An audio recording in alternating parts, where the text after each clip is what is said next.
Okay, guys, and we're back with another episode of the Seth Solo Side Quest. I'm Seth from the Lonely Stoner podcast, and this is episode 82 of my side quest. Now, in this episode, we're going to be talking about the recent article coming from former boxing champion Paulie Malignaggi, who expressed some concerns around the new boxing league that's going to be headed up by Turki Al-Sheikh and UFC president Dana White.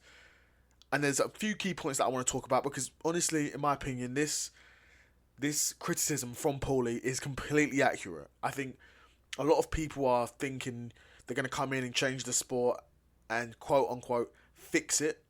I don't think boxing necessarily needs fixing in the way these guys are planning to do it. But we're going to break down each point that Paulie talked about in the article, and I'm going to sort of give my opinion on it. So the first one was the political bias. Now, Paulie Malignaggi has got an association with Pro Box TV, which is sort of a competitor to sort of Riyadh Season and the sort of stuff that Turki Al-Sheikh that's going on, a competitor to the DAZN, etc., right? And he notes that Pro Box TV have been denied access to Turki Al-Sheikh events, where normally, unless you're someone who's done something particularly bad, you won't be banned media access. Because these boxing promoters know that they want as much, sort of media exposure as possible. But Turki Al-Sheikh has sort of made his money and doesn't need to sort of run it as a business. This boxing league probably will be run as a business. So maybe that might change. Maybe Pro Box TV will now be allowed to Turki Al-Sheikh events. But as of now, they've been denied access to them. I mean, also you've got Turki Al-Sheikh owning the Ring magazine. So again, he's already got some political exposure to the world of boxing with the ring boxing rankings and the ring belt. So yeah, there's already sort of built-in political bias when he bought that, right? And all the history that comes along with that, and all the influence in media, in boxing media and media in general, that carries with it. In addition to now starting a promoting arm of that, he's now sort of built a very unique and very powerful sort of duopoly in terms of he's got media exposure and he's got the actual promotion, whereas before, if you just had the promotion and you needed to externally get the media exposure, or if you just had media exposure but you needed an event to go on to cover it, to generate content, he's now sort of created the chicken and the egg for his own boxing sort of self-sufficient economy and business and sort of world. And Paulie also talked about concerns over fighter pay structure. So now the reported pay scale for the new fighters in the TKO League, I haven't got those numbers in front of me, but he says that the money they're offering to the entry-level fighters is, sort of sufficient amounts of money he's talking about, right?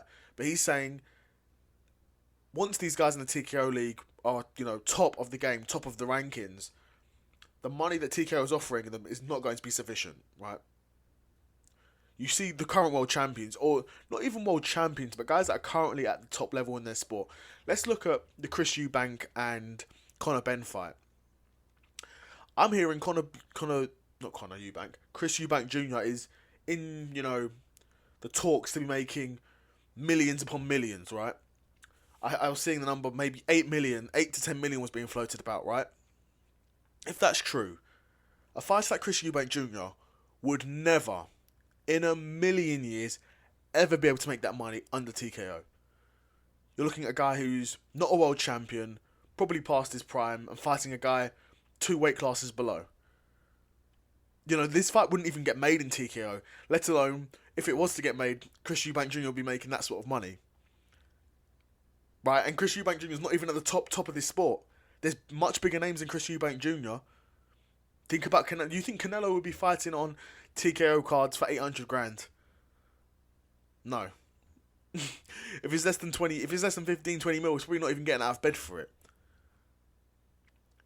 Right, so automatically, just by offering that sort of rigid, and in terms of boxing numbers, quite small pay scale, they're already sort of, how can I say, they're already sort of exiling themselves from being competitive with the top names in the sport, right? They're already saying, okay, well, we're not even going to try and get them.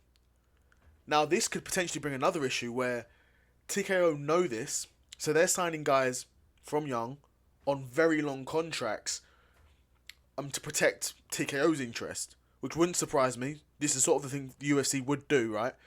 If you're a young fighter, maybe you're an Olympian who's just turned pro, maybe TKO signed you to a very long contract, but let's say you get to a point where you're 15, 16 and 0. If you was a normal boxer outside of TKO, you could probably negotiate with one of the other promoters and have a bit of a bidding war and then get a serious payday here. But TKO are sort of, well, they're just trying to add systems into boxing. They're trying to make it more rigid. What they're trying to do is make it more pro promoter, actually. Whereas boxing right now is very pro fighter, they want to make it more pro promoter. And when this happens in business, there will be at first probably a lot of money being thrown around, but eventually it will all become very sanitized and become very, very rigid and sanitized. And you're going to have, sort of typical sort of fight structures. You're going to have boxing events at the Apex, etc. It's going to be, God forbid, I have to watch another Apex card, right? Imagine it being in boxing. That being said, boxing is typically a more entertaining sport because of it's purely just hands, right? Whereas in MMA, you could have 5 fights in a row where it's just guys wrestling, and have very, very boring fights. But in boxing, even boxing at its most boring, guys are still getting punched in the face, right? But yeah, I say all that to say, Paulie's addressed the concerns over the fighter pay structure, and I agree. But we'll see what TKO's trying to do, because if TKO, obviously, when they start, they're not going to be able to attract the top names in the sport because they're not able to pay enough, right?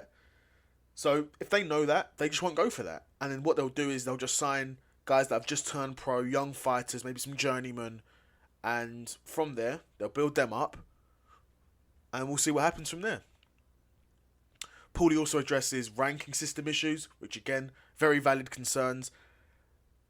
So he highlights uncertainties around the ranking system within TKO, because again, like in MMA, UFC does very much govern the sport. Now, we can talk about governing bodies and governing bodies and athletic commissions, etc.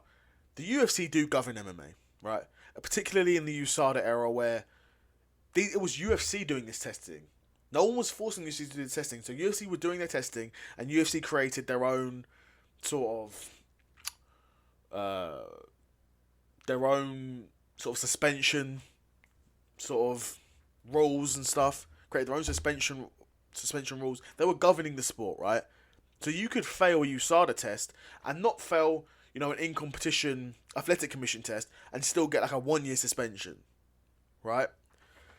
And that's basically what's going to happen here, not with USADA, but in terms of TKO sort of being hand-in-hand with Ring Magazine. If they go off Ring Magazine results, Ring Magazine isn't done by a governing body.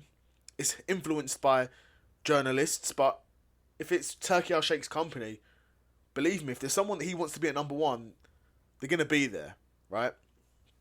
And Paulie's basically implying that it might not adequately reward fighters as they progress in their careers, which is very possible. These are very valid concerns, right? And also, Paulie, of course, does the comparison with the established promoters, and he argues that top talents, like I said earlier, top talents might be better served by signing with established promoters like Top Rank, who have a track record of guiding fighters to championships with more favourable financial terms. All of these promoters, Top Rank, Queensbury, Matchroom, PBC to an extent, etc., etc. I don't know why you would sign with TKO. Like I'm saying, I think it looks like they're trying to be very pro-promoter. So if you're already an established name where you've got some